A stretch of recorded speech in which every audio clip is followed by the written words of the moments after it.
Thank you so much, members of the fourth set. Sorry for, I think we said 10:30. We have 2 minutes to 10:30. Sorry for the delay. We wanted as many as members of the fourth set to be present. Members, these are the representative of the members of the Northeastern Parliamentary Group. We had a meeting yesterday to discuss the emerging crisis of Elnino. And we decided to have this press brief today, pursuant to the resolutions that we made yesterday. So I'll read a brief statement on behalf of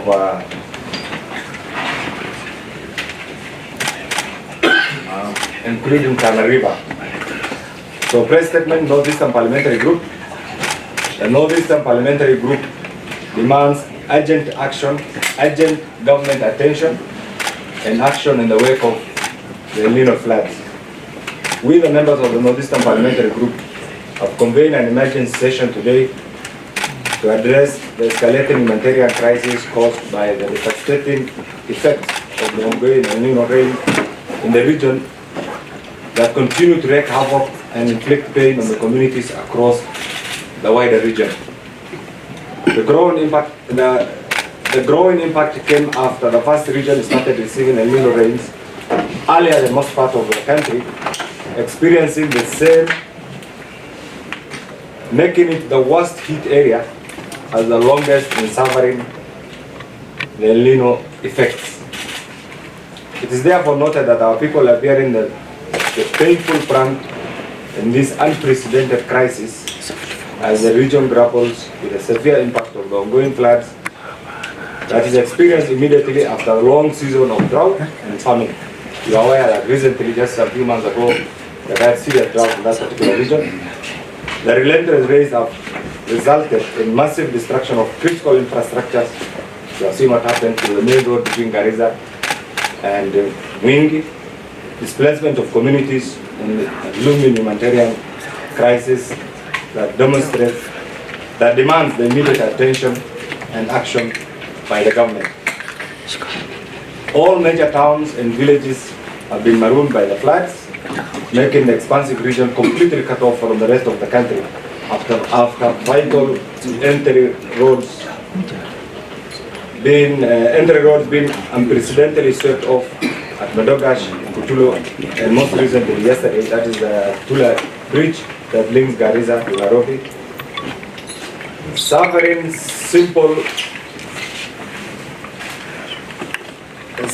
similar fate and rendering the whole region conspicuously inaccessible by road. To make matter worse, apart from Ujie Airport, almost all airstrips in the 3 counties are completely not usable. None of them actually is functional and completely shut down due to the intensity of the floods. The prevailing situation grants airdrops as the only way to avail food to the displaced flood victims, though this Red Cross that has been engaged in this doesn't have the capacity, and therefore we are appealing to the Kenyan Defense Forces and UN agencies like the World Food Program to chip in. So far, thousands of families have been displaced by the raging waters, with the threatening situation forcing people to seek alternative shelters in makeshift structures on high grounds. The same scenario has seen thousands of livestock that have survived the long droughts and been swept away, dealing serious damage to the livelihood of most of the residents of these particular areas. The pervasive preference of the waters has characteristically transformed the region to a potential soft spot, breeding ground, and a home for waterborne diseases and vector-borne diseases, including cholera and malaria. Most of the health facilities are non-functional, and therefore provision of medical service right now is completely out of reach of most of the people. In painting the grim picture of the situation, the scary reality remains that the 3 counties of Wajir, the 4 counties of Mandera, Wajir, Garissa, and Tana River is staring at stagnation if quick action and contingency measures are not executed, especially with underlying deplorable state of infrastructure to support the delivery of food relief and other supplies to the victims. More disturbing reports from the ground have raised the red flags on increased food shortages and lack of adequate shelter to the affected families, the most vulnerable being women, children, and the elderly.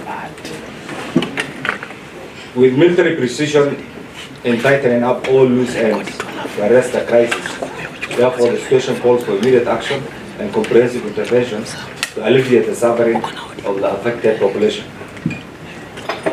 It remains painful and more disturbing that despite the quantum and the magnitude of the calamity, all our individual and collective efforts to seek the attention of those who are in charge has generally remained unattended.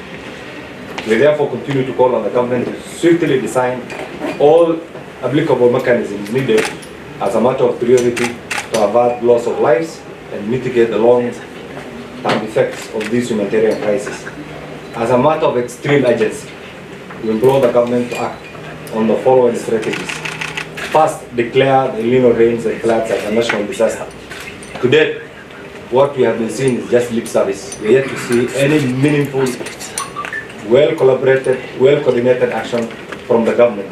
And therefore, this remains our unified call for the government action to incorporate the support of all relevant strategic players to upscale capacity and improve coordination among state agencies, non-governmental organizations, the donor community, and the wider Kenyan public. Two, we are also asking the government to immediately deploy emergency relief, to avail emergency relief. The government to urgently expedite the deployment of emergency relief supplies, including food, clean water, medical aid, and shelter to the affected families. Three, evacuation and temporary shelter. Since most areas are flooded, we are asking the government to assist in measures to evacuate the vulnerable population to safer locations. Four, infrastructure and rehabilitation. We call upon the government to allocate resources as a matter of urgency to rehabilitate the damaged infrastructure, including roads, the bridges, the health centers, schools, to enhance the flow of the necessary assistance to the people in that particular region. Five, public health measures to prevent the outbreak of waterborne diseases and other vector-related diseases. We urge the government to provide adequate medical facilities to the affected towns and villages. Six, community support and resettlement.